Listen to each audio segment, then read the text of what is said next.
Hi friends, how are you? A very good morning to all of you. So today is 7th December. कल इसलिए नहीं आया तो कल कोई न्यूज़ नहीं थी। एक छोटा-सा था जो आपको बताना था, तो मैंने आज ही बताना था। क्या है कि कल आपने देखा होगा 6th दिसंबर में इंटरनेशनल पेज पे इरप्शन ऑफ माउंट सुमेरू। इसके ऊपर क्वेश्चन कैसे बन जाता है? इसके ऊपर क्वेश्चन ये बन सकता है, आपको पूछ सकते हैं कि ये एक डोरमेंट है वोल्केनो या इरप्ट हुआ है रिसेंटली। ये ऐसा कुछ पूछते हैं घुमा-फिरा के ताकि आप लोग कन्फ्यूज़ हो जाएँ। तो याद रखिएगा माउंट सुमेरू में इंडोनेशिया में जो है, अभी भी वोल्केनो इरप्ट हुआ है और जनवरी में भी हुआ था। बहुत मतलब ये दिस इज़ एक्टिव वोल्केनो। तो अगर पूछेंगे ना, तो ये कुछ ऐसे घुमा-फिरा के पूछ लेते हैं कि आदमी को लगे कि ये बहुत टाइम हो गया, ये फटा नहीं है। तो याद रखिएगा, ये लेटेस्ट फटा है और रिसेंटली ये जनवरी में भी फटा था, तो फटा रहता है ये, फटता रहता है मतलब।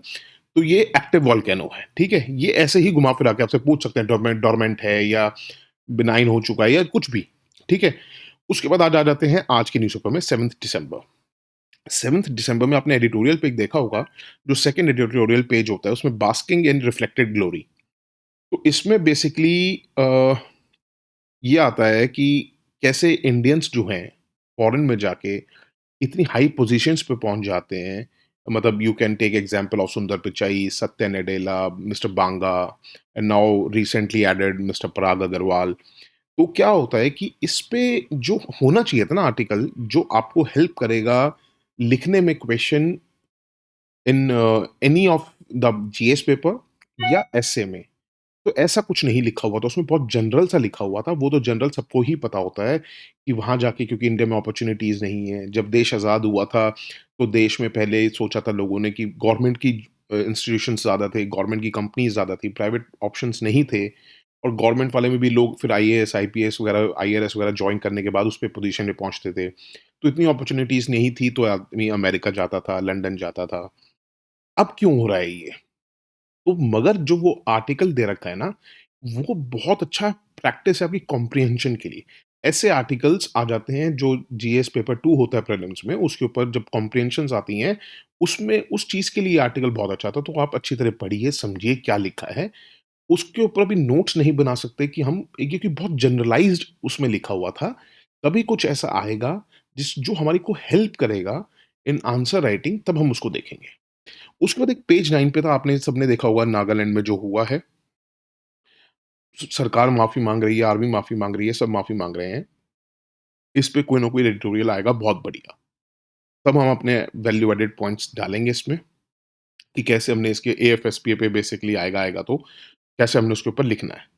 थोड़ा-सा फॉर्डर आप इसमें नोट करके रख लीजिए और उसके बाद जगह छोड़ दीजिएगा कि नवंबर 1997 में कॉन्स्टिट्यूशन बेंच जो बैठी थी सुप्रीम कोर्ट की, एक एक्चुअली केस चला था Naga people's movement for human rights और उन्होंने केस किया था against union of India.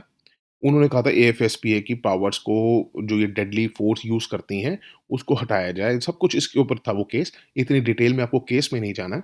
But आपको नवंबर 1997 की जजमेंट आपको आप लिख सकते हैं उस आंसर राइटिंग में कि देखिए कोर्ट ने भी कहा था कि आपको एएफएसपी को डेडली फोर्स तभी एम्प्लॉय करनी है अंडर सर्टेन सर्कमस्टांसेस। और उन्होंने ये भी कहा था कि बहुत डेफ़िनिट सर्कमस्टांसेस में आपको ये सब कुछ एक्सरसाइज़ करना है in the maintenance of public order, ताकि आप ये याद रखिएगा कि आप जिस पे एकदम से आप गोली चलाएँ या चलाने की अंदेशा हो, तो आपको ये याद रखना होगा कि कहीं आपके कंट्रीमैन ही तो नहीं है ये। तो ये बहुत ज़्यादा इम्पोर्टेंट पॉइंट है, ये आप नोट डाउन कर लीजिए। इस पे आपको एक फॉर्डर की तरह आप इसको लिखिए। बाकी इसके ऊपर जब हमें आंसर राइटिंग के ऊपर आएगा, तो कुछ ना कुछ आने दीजिए, एडिटोरियल अच्छा-सा इसके ऊपर आएगा तो विल नोट इट डाउन। उसके बाद जब पेजेज़ सारे स्पोर्ट्स पेज वगैरह करके खत्म हो जाता है, एक आपने देखा होगा उसके बाद होता है टेक्स्ट एंड कॉन्टेक्स्ट करके पेज 1 पेज 2 था। उसमें डिजी यात्रा के बारे में दे रखा था। डिजी यात्रा बेसिकली आप अगर साइंस एंड टेक में लिखेंगे तो आप ये बता सकते हैं कि साइंस एंड टेक्नोलॉजी कहाँ हेल्प कर सकती है लोगों को। तो आप एक एग्ज़ाम्पल के तौर पे अगर मेंस की बात करूँ तो आप ये एग्ज़ाम्पल के तौर पे दे सकते हो। जैसे एक डिजी यात्रा स्कीम आ रही है, उससे क्या पेपरलेस बन जाएगा। पेपरलेस होने से क्या होगा, कम पेपर क अगर कम यूज़ होगा तो पेड़ कम कटेंगे।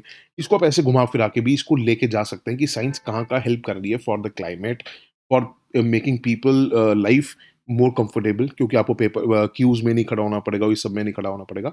बट आपके ऊपर डिजी यात्रा के ऊपर अगर कुछ प्रीलिम्स में आएगा तो they can ask you about the definition या क्या होता है, क्या नहीं होता। तो याद रखिए डिजी यात्रा बेसिकली एयर ट्रैवल पेपरलेस और हैसल फ्री बनाना चाहती है उसमें क्या होगा, कुछ नहीं होगा, बायोमेट्रिक स्कैनिंग हो जाएगी और जो पहली बात तो याद रखिएगा, air travellers who choose to use this, मतलब इट इज़ नॉट मैंडेटरी। आप अगर चाहें ऑप्शन तो आपको यूज़ करना है, अगर आप नहीं चाहें तो आप अपना आईडी कार्ड वगैरह दिखा के भी आप अपना बोर्डिंग पास ले सकते हैं। इट्स नॉट कंपल्सरी कि आपको लेना ही पड़ेगा, जो ऑप्ट करेंगे उनकी बस फेशियल स्कैनिंग होगी, आइरिस स्कैनिंग होगी या जो भी स्कैनिंग होगी, ठीक है? बायोमेट्रिक स्कैनिंग के थ्रू होगा और ये अभी एक पायलट प्रोजेक्ट की तरह शुरू करेंगे इसको, फिर देखते हैं क्या आता है, क्या नहीं आता, ठीक है? तो इससे ज़्यादा कुछ नहीं था। That's it for today. Thank you so much for listening and have a good day. Bye, take care, God bless you all.